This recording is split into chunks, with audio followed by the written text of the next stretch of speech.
our beautiful chime to sing. And this is a way of inviting us to this beautiful practice. Welcome, everyone. My name is Julia. I'm one of the facilitators in the Spokane Sangha, and I am really happy to be here today guiding our practice. And I'd like to share with you a sentiment of loving kindness. This is a bright, beautiful red one. And on the back it reads, "May I be simple to simply be." May I be simple to simply be. This particular sentiment of loving kindness is very dear to me. And that's because when I was younger and had a different life in a way, I was doing a lot of sewing. And I sewed all kinds of garments for children, and I hand stitched all of my personalized labels in all of my garments. And the one that I made for kids was, "May I be simple to simply be." Welcome, everyone.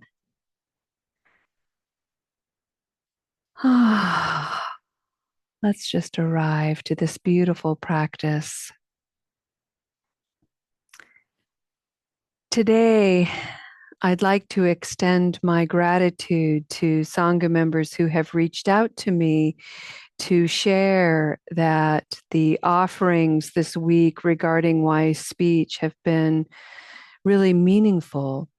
And I just want to express my gratitude and to also recognize that as much as these practices come alive in me and inspire you, the way these practices come alive in you and how you share that with me inspires me.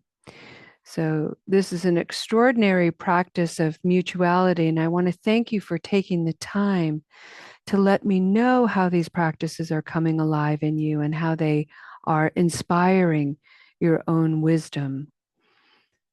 I think the Buddha would be very proud.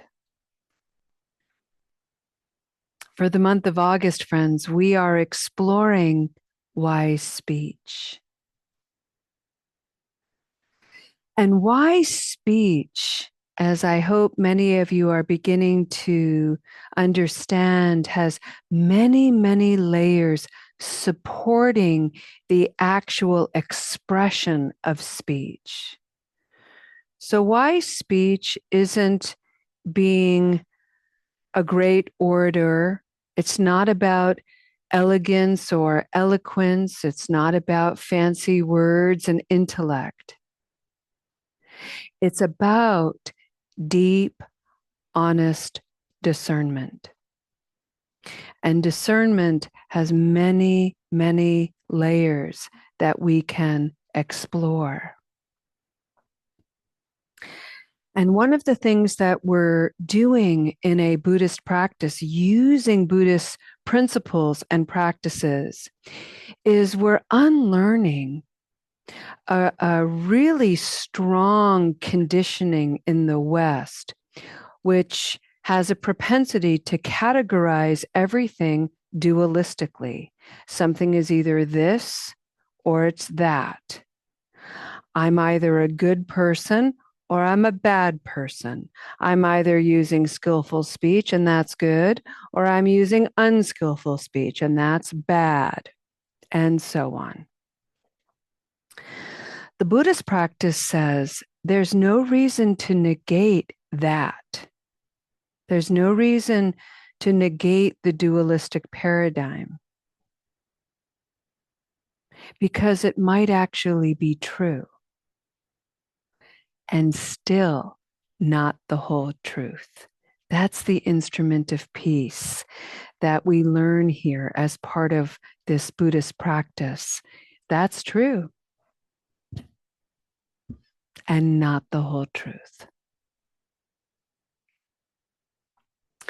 One of the things I really appreciate about that recognition is it does two things for me.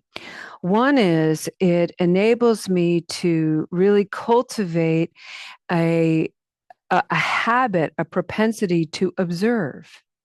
Rather than get involved in one or the other, I can kind of lean back, see them both, and see what else is going on. That's the observer that we learn about from Eastern philosophy. It also, the second thing it does for me is it helps me cultivate the spirit of curiosity, which really supports a growth mind. When I'm curious, I am open to creating possibilities. When I'm entrenched in a dualistic mindset, I tend to have a fixed mind. Something is either this or it's that. Done. Nothing in between, no other options. I either know something or I don't know something. Knowing something is good, not knowing something is bad.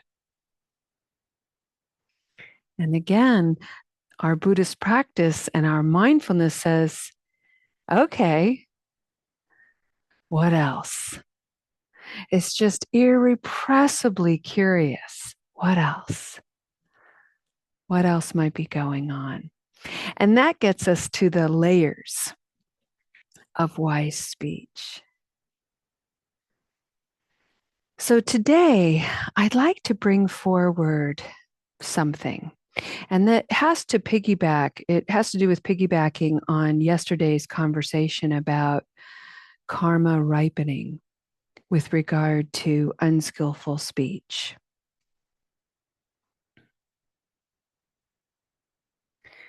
I brought forward a scenario where, say, I am on the receiving end of someone's unskillful speech and it hurts my feelings. Two things are happening very directly. The first is that my feelings are hurt, and that's real. And in that moment, I have a choice, I have options. I can meet that hurt with aggression and hostility, the same unskillful behavior in which stirred up that hurt. I can be vindictive and aggressive and sharp and biting, which is only mirroring the hostility that hurt me in the first place. Or I can sit quietly with the hurt and get to know the conditions of it. What is going on? Why do I feel this hurt from this unskillful person? And boy, when you can sit with that, even for a moment, even to ask the question, would you look at that? I'm hurt. That hurt my feelings. That sucks. I hate this. Wow. Just opens up so many possibilities. The other concept that I brought forward with this is the idea of karma ripening. Karma is action, and it's quite neutral. However, in the West, we have a deep, deep conditioning to think of karma as punitive. I'm either being rewarded or I'm being punished. And karma would say, that's true, and more. It's actually neutral. And so the Western mind, my mind, has really had to work with karma and really rethink it and really iron it out. And it takes a long time. Karma is a really, really deep subject. And yesterday I brought it forward in the idea that if you are on the receiving end of unskillful speech, it could be karma ripening to bring your awareness to the fact that you too have probably inflicted harm with unskillful speech. It makes sense. It's very easy for me to see that in myself. When somebody says something flippantly to me, I'm like, oh, there it is. My karma's ripening. I've done the same thing. And I can use that hurt feeling that I'm experiencing, and I can use the regret of having inflicted harm as motivators to understand the conditions and change my behavior. That is the heart of wise speech. And it's amazing to me how often we don't say things like, I'm going to take a minute because that hurt my feelings. I'm actually going to go into some sacred solitude because that was hurtful, and I'd really like to spend some time with myself understanding that. Carry on in your own unskillful way. We don't do that. We just tend to stew and brood. I do anyway. I have had a long history of brooding like the hens I used to take care of. I'd like to bring forward, however, another aspect of karma because there's an element of mystery to karma. And I just want to pause there for a moment. And I'm actually going to take out the word karma. There's an element of mystery. And this mystery applies to every facet of life, including life itself.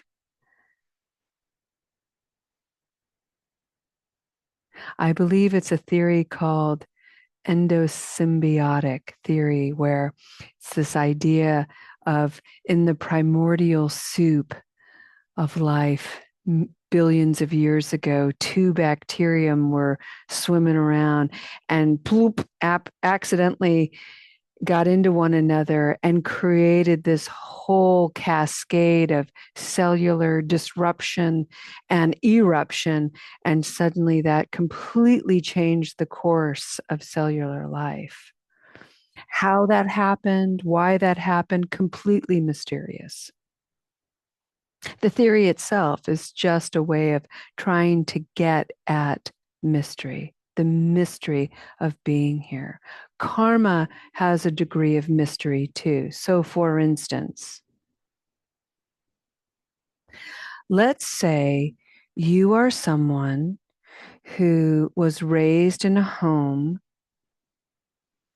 characterized by unskillful, unwise speech. Let's go as far as saying you grew up in a home that was cruel in the language that was used. It was belittling and diminishing. And you're a kid receiving that. When I think of the scenarios like that, scenarios of real abuse, it's really hard for me to go, well, that's just your karma ripening. Because I think, wait a minute, how can a kid receive that when they themselves haven't inflicted that? That doesn't seem fair. That doesn't seem right. The Buddhists would say, oh, well, that's just reflective of your past lives, perhaps. And that's when I go, okay. Mystery. It's a complete mystery. We have no idea how that works. But when I think about the karma of that kind of situation with respect to unskillful, unwise speech, the karma that's ripening is probably a legacy karma. And so I think of the young person who unconsciously decided, I am not going to be like my mom or dad, like my grandmother or grandfather, like their parents before them, and so on. That abuse stops here. It's not conscious, it's an unconscious awareness. It is a ripening. It is something in an individual's bodhicitta, that incorruptible place in the heart that has received wounds and has decided, I am not going to inflict these wounds in the same way. That legacy ends now. That is karma ripening too.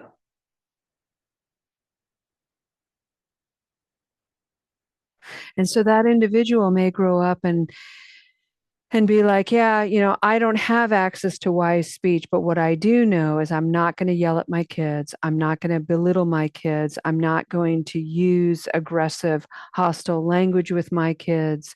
Maybe that individual actually didn't have kids, but became a teacher and was able to end that legacy in the classroom. There's lots and lots of different conditions worth exploring.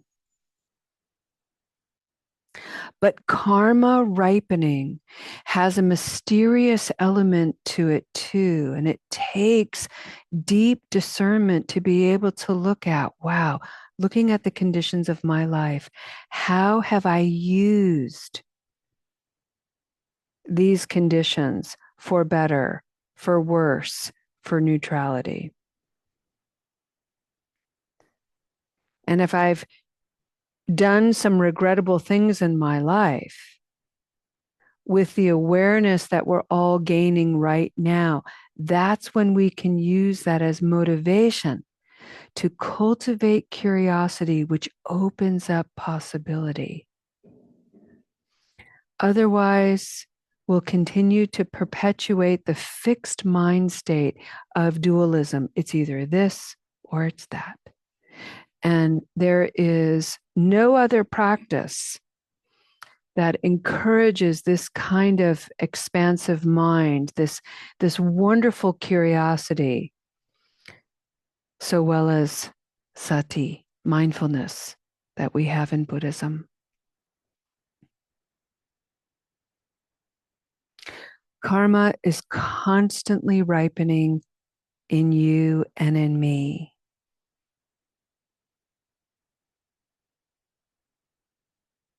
Sometimes it's sweet. Sometimes it's sour. Sometimes it's hard and crunchy. All of it is fodder for me to awaken to the conditions of my life so that I can act in ways that align with my aspirations. I aspire to use wise speech, which means anytime I encounter unskillfulness is an opportunity for me to explore and be curious.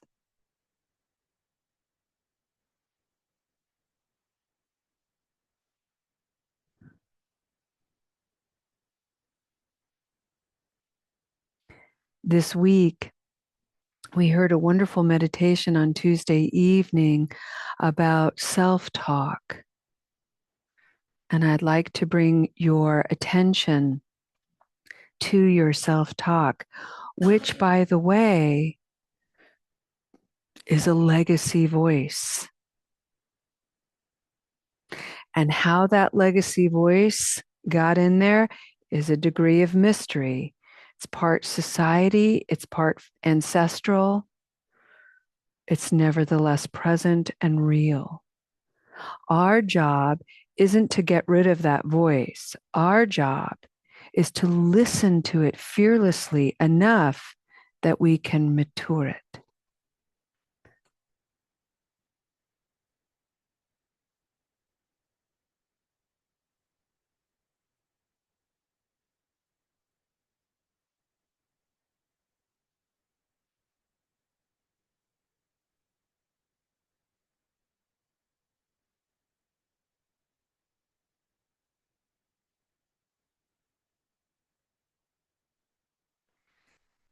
I have an inner critic that loves to tug my mind into a very linear, dualistic state that says, Julia, you talk too much.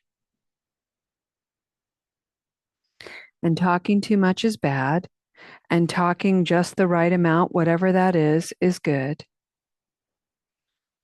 And I can't win. I can't succeed on that spectrum unless I go, okay, that's true. Sometimes I talk too much. What else is true? And that's when it all opens up.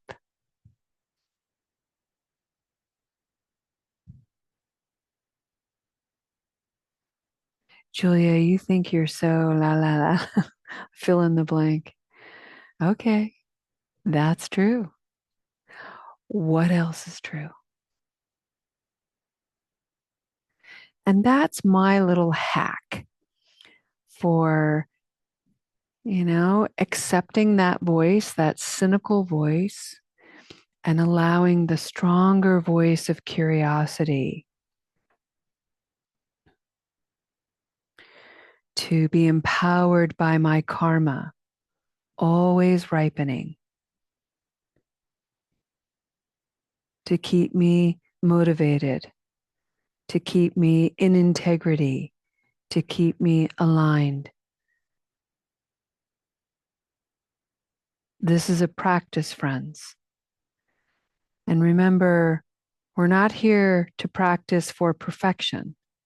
Practice makes practice. Breathe that in.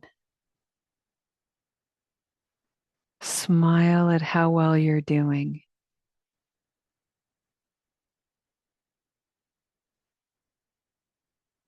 Let's keep going.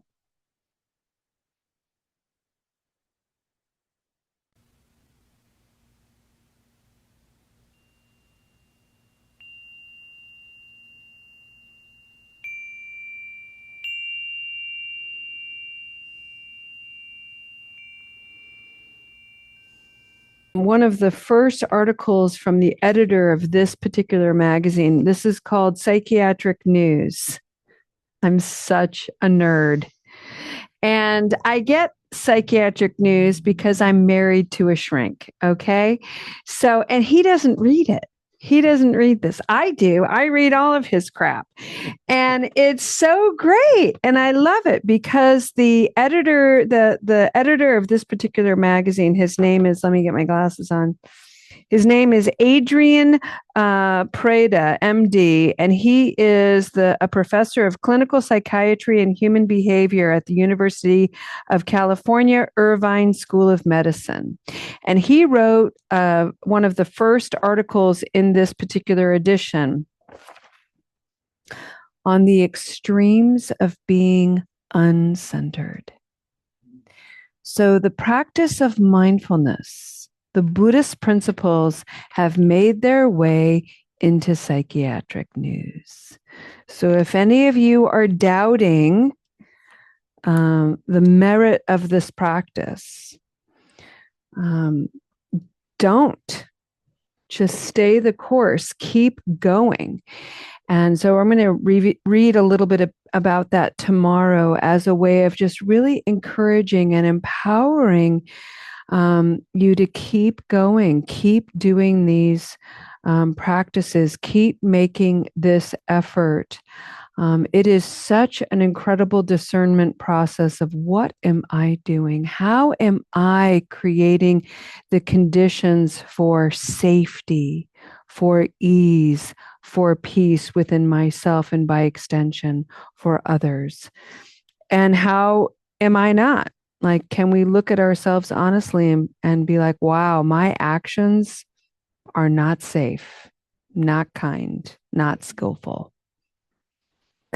So let's be real about that, people. We have the capacity for both. All right. Lo has posted in the chat the link to Soul Center, our website, so you can check out all the goodness and my email and the recordings and all the things. I do want to take a second in case you haven't seen these, but the Julia isms that we repeat all the time here, they're instruments of peace. We've put them into stickers. Would you look at that?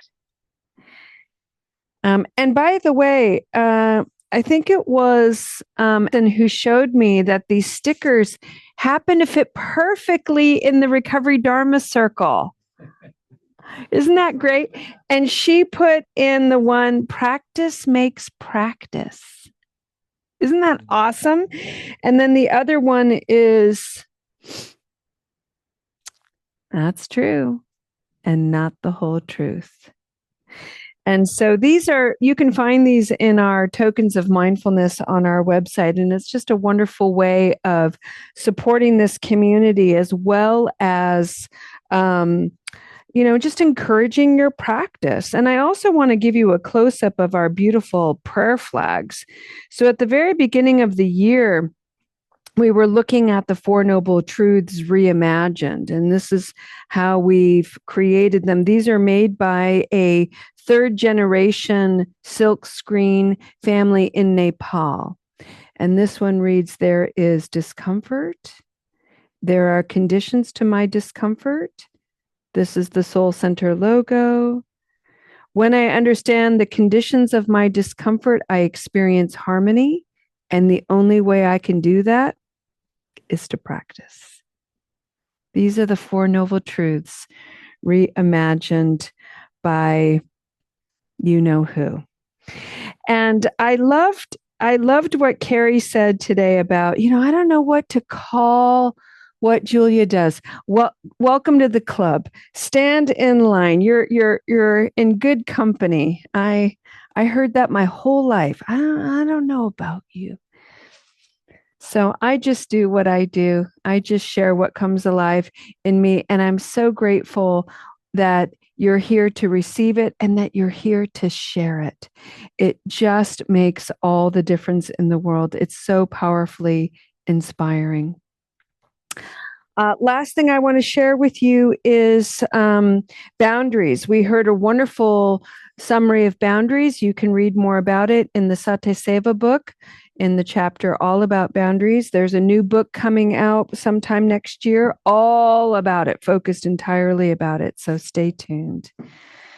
All right, let's go ahead and end our practice today with a dedication of merit.